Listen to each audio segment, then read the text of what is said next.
L'ensemble des qualités physiques liées à la plupart des sports sont présentes dans ce sport, dans cette discipline olympique. Maintenant, en fonction de l'âge, on peut préférentiellement développer soit la coordination, soit la vitesse, et puis la force. Donc il faut une musculature de maintien, de soutien, et ça l'EPS en général normalement l'apporte. Et puis l'entraînement dans les jeunes années, c'est-à-dire, comme je vous disais, Benjamin minime, vise surtout les qualités de coordination et de vitesse. Comme vous pouvez le voir avec Manuela et Laetitia, la sensation de vitesse est très importante. Grâce à l'engin, on peut lancer plus vite, on peut tourner plus vite que sans. Donc c'est prépondérant sur la pratique elle-même. Et puis dès les premières séances, les progrès vont bon train, on progresse facilement de 5-10 mètres dès les premières séances. Et ça c'est enthousiasmant pour un jeune et gratifiant surtout.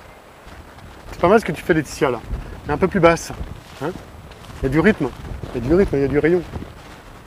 En fonction des saisons, en fonction des périodes d'entraînement, on va utiliser des engins de poids différents, de longueurs différentes, et il y a des marteaux alourdis, par exemple, Manuela en lance en ce moment.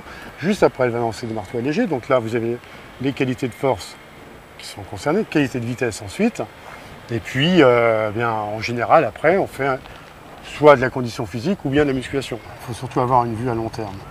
À partir de là, avoir la curiosité de créer des programmes d'entraînement, des séances d'entraînement, des années d'entraînement différentes, ne jamais refaire ce qui s'est fait l'année précédente, créer en permanence, car l'athlète doit avoir une panoplie gestuelle très ouverte. Faut que tu allonges un peu plus tôt les bras à droite pour prolonger ce deuxième moulinet.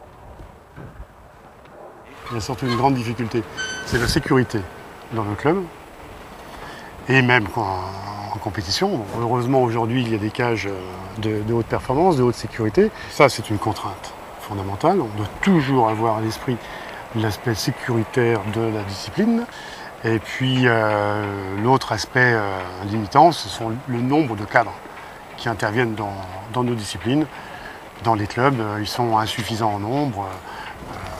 Je crois que la fédération va dans le sens d'une meilleure formation de ceux-ci. On espère en voir les résultats prochainement.